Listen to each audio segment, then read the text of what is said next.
It is not that people who work for animals care less about humans. It is precisely because they care more that they fight against injustice.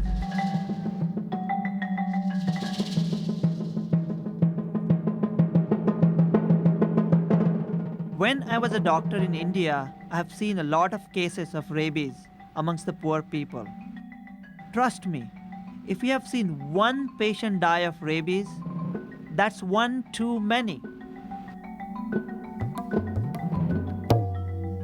There were millions of street dogs that were being killed every year, and they used to be beaten with iron rods, or they'd be electrocuted, or they would be fed poison on the street.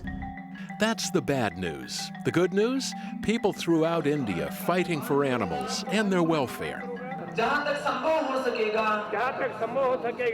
Pittsburgh artist Laurel Herman first visited India to study the country's traditional system of medicine. I initially went to India to study holistic medicine. I love the ancient systems of medicine in Asia, and it was a rare opportunity.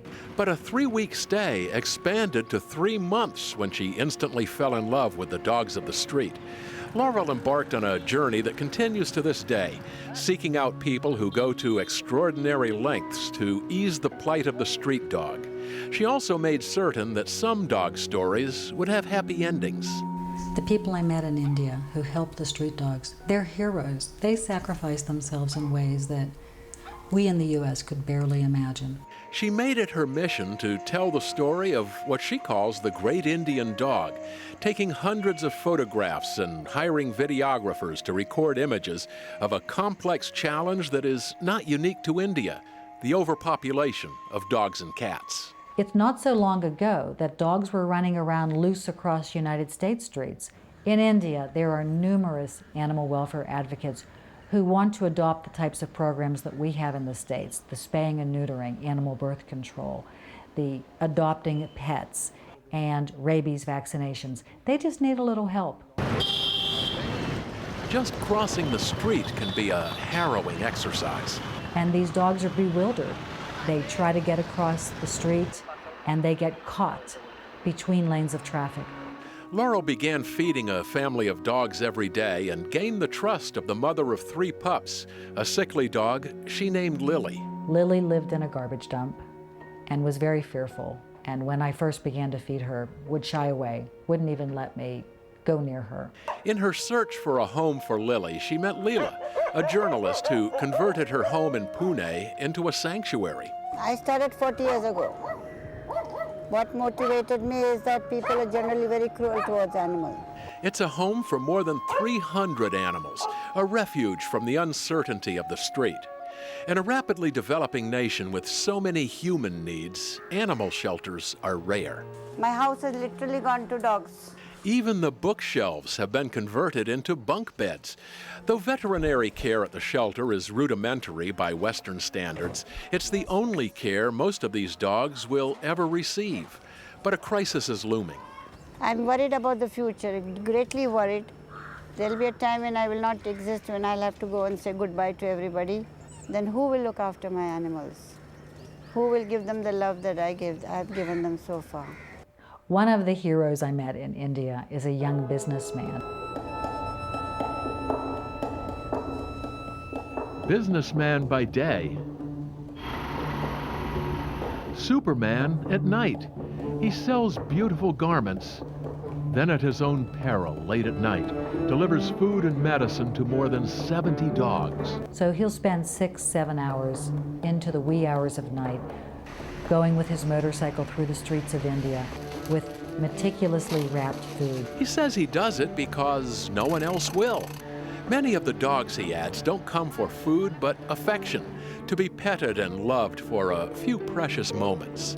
And the heartbreak is that many of the dogs that he's cared for have been poisoned. People poison dogs in India because there's such an overpopulation. And he's held 50 or 60 of them in his arms as they've died. It's a routine he has followed for more than 5 years. And he will do this for the rest of his life, he said, because he loves the dogs and worries about them so much.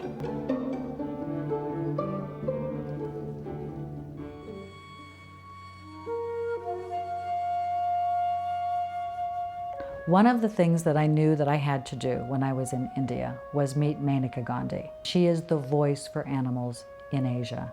The outspoken daughter-in-law of late Prime Minister Indira Gandhi is a passionate defender of animals, founder of People for Animals, India's largest animal welfare organization. Maneka Gandhi has gained international respect. Why are we importing dogs from America and Germany and foreign dogs when our own Indian dogs are on the road, and all it needs is 1 in 50 families to adopt a dog? The Indian and the American discussed the problem of unwanted animals in both countries. You get them for Christmas, you throw them out at Easter, they go to a shelter, within 28 days they're put to sleep, which is a euphemism for killing. Now America's killing 9 million, so your concept is much worse than ours. She built an animal hospital in memory of her late husband Sanjay, the same year he died in a plane crash when she was just 23. Maneka says, "It is not that people who work for animals care less about humans. It is precisely because they care more that they fight against injustice. They recognize that violence and cruelty to anyone degrades all." This hospital in Kolhapur responds to the ultimate human need. Cancer patients gather in the first-floor waiting room as Dr. Suraj Pawar eats a hasty breakfast in the third-floor apartment he shares with his parents, wife, and son, and a dog with a rags-to-riches story. More on that in a moment. Meanwhile, Suraj and his wife, Reshma, also a surgeon, have another long day ahead. Yes, I saw that patient the other day. With their busy schedule, the two surgeons never considered owning a pet, let alone a street dog. So when the American visitor found a parched little puppy on the side of the road, she named her Shanti, the Indian word for peace, and convinced her doctor friend to take her home with him. Suraj's wife was very upset, and his family did not want a street dog.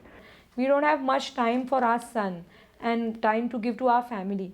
And to have an added responsibility of a pet was a bit difficult thing for me to accept. And my wife Reshma and my parents, all of them were aghast. They were not very happy to have such a dirty puppy at home. That was then, and this is now. The former street dog has not only grown into a healthy pet, she also has grown in the affections of her adoptive family. I became really attached to her. The love that she shows in her eyes when we talk to her, and the way she comes and cuddles next to you, and nobody can take her place. She's the one who really takes me out of this world of mine of cancer surgery and cancer treatment. And I'm really, get totally relaxed while playing with her, and she gives me a lot of peace and tranquility. And the happiness that I see on my son's face really gives me a lot of pleasure and a lot of satisfaction. Secure in the knowledge that Shanti now had a home, Laurel returned to her own pets in Pittsburgh. But there was still a loose string dangling, a nagging thought that would not go away. Lily. When changing circumstances for her caretakers in India forced a move, it appeared she would wind up back on the street. But fate and a multitude of phone calls intervened. Hi, Chinny. How's Lily? Hi, Laurel. Lily is fine. Dr. Chinny Krishna is the owner of Aspic Engineering, an international manufacturing firm which opens its doors to street dogs. He's also chairman of an animal welfare organization founded by his parents, Blue Cross of India. When Laurel contacted him for advice on what to do with Lily, she learned that Blue Cross is at the forefront of a growing effort to spay and neuter dogs and cats and vaccinate them against rabies, a deadly disease still feared in India. Under the influence of Blue Cross, India became the first nation in the world to abolish the euthanasia of animals. Many others followed, but the United States is not among them. The States has much to learn from India, and India has much to learn from the States. Together, we could find a solution. And Lily's solution? The dog who once dodged cars gets a ride to the airport and a flight from Pune to Dr. Chinny's hometown of Chennai. The plan? She would stay there until other arrangements are made. But that's before she fell in love with Chinny's wife, Nandita. So Lily adopted me rather than my adopting Lily, and then I put a mattress for her next to my bed. She sleeps on it, and she's with me all the time. Lily is now an esteemed member of a prominent family, a four-legged ambassador for adoption, just like Shanti, but 10 million more still wait for happy endings of their own. Making progress one home at a time with the street dogs of India. I'm Dave Crawley for On Cue.